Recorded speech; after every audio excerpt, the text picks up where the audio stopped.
Good morning, good morning, good morning po sa inyong lahat.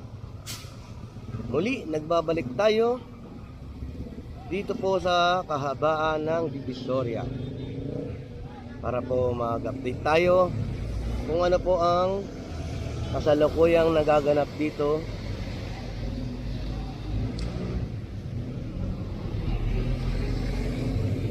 Nandito po tayo ngayon sa kanto ng Wanduna at nakaantabay na rin po ang MDRRMO, ang Flashing Operation Team. Hinihintay lang po nila matapos sakutin ang mga tambak ng basura dito po sa kahabaan ng Divisoria. Katawang po ng Lionel sa paglilinis ang ating mga masisipag na sweeper, ang DPS sweeper. Ngayon po ay patungo tayo sa Ilaya Street.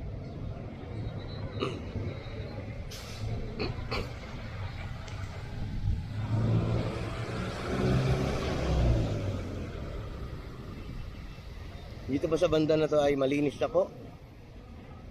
Pagdating na po natin doon, kasalukuyan pong inahakot ng Lionel ang mga basura.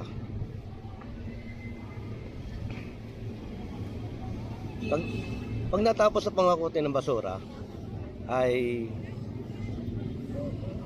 magsisimula na pong mag-flashing ang flashing team.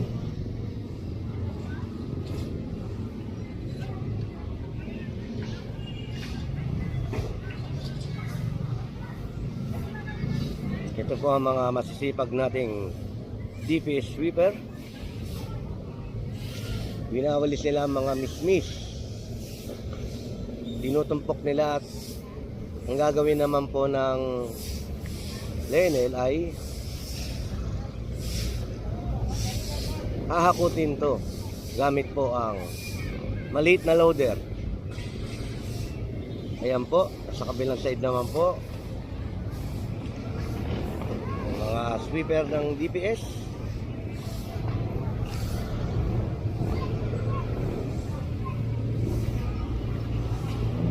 Good morning po. Nakikita nyo naman po, maraming pong mga basurang nakakalat. Nakatabay naman po ang DPS sweeper na walisin yung mga mismis na basura. Ang gagawin naman po ng loader ay itutumpok. Gagawin niya parang bundok ang basura na to at hahakutin naman po.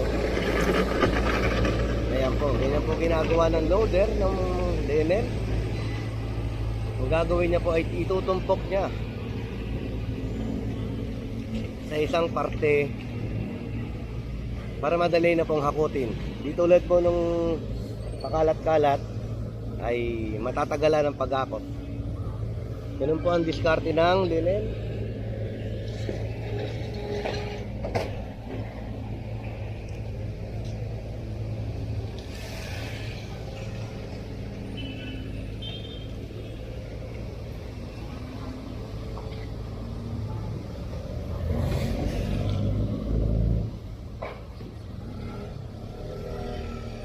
Meron naman pong nakaantabay na dalawang compactor ang Lionel na sisiguraduhin nilang mahahakot lahat ng basura rito.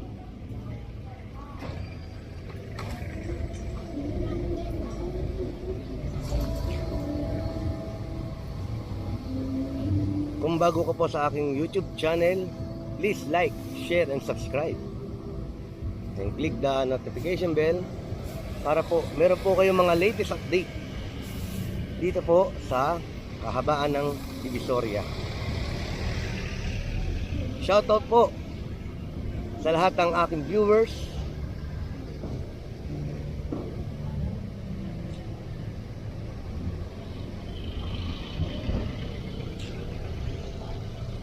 Shoutout din po sa aking mga subscriber. Salamat po sa pagtangkilik. Ganun din po sa ating mga kababayan sa ibang bansa. Mabuhay kayo at lagi po kayo mag-iingat dyan. Ganun din po sa aking pinsan. Pinsan, baka naman, mag-iingat ka palagi dyan. Ngayon po, ito po ang sitwasyon dito sa kanto ng Carmen Planas.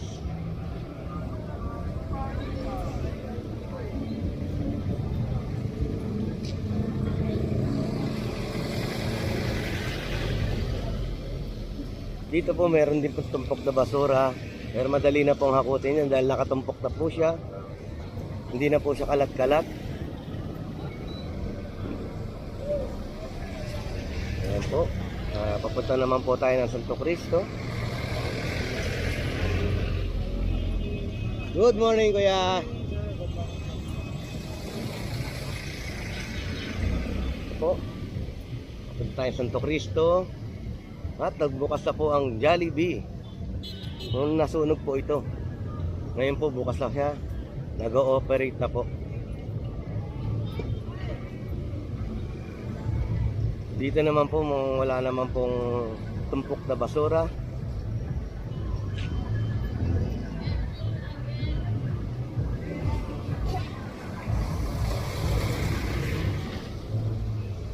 Balikan natin ang Linel.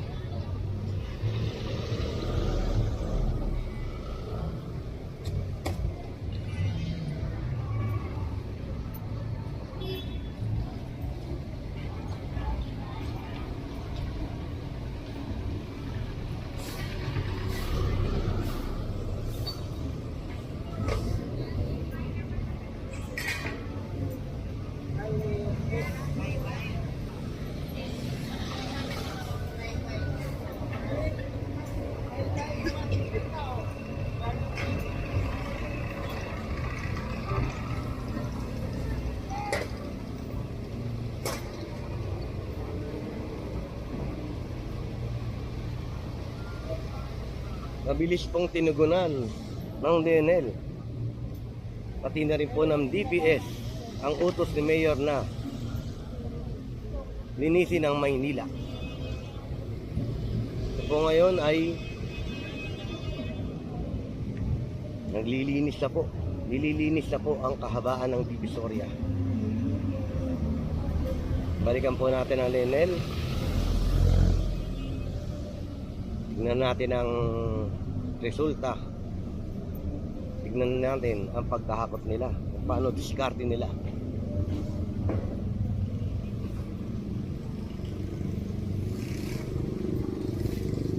Shoutout din po sa magigiting nating DPS, sa mga sweeper, ganun din po sa DPS Task Force ng District 1. Mabuhay kayo.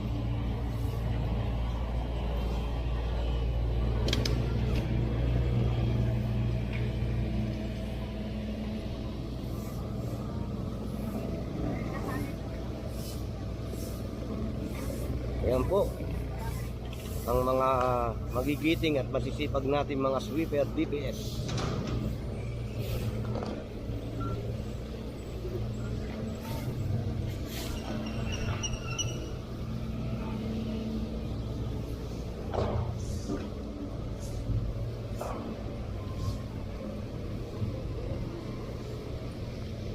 Banda naman po doon papuntang Wanluna ay wala ka na pong makikita tumpok na basura. Malinis na po.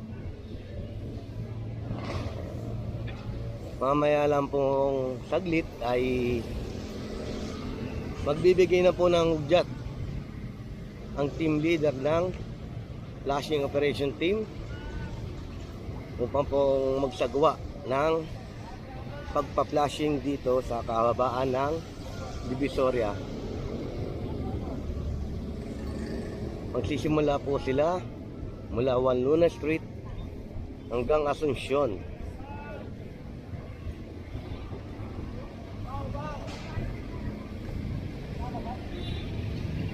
Pagkatapos naman po nilang mabuhusan, mapaliguan itong kahabaan ng Divisoria.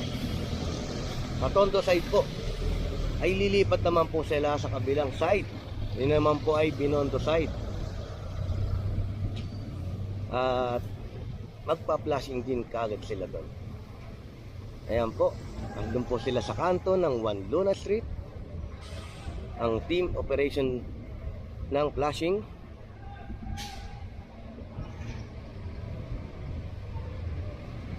Ayan po. Ito po ang kaganapan dito sa kahabaan ng Divisoria. Muli po, salamat po ng marami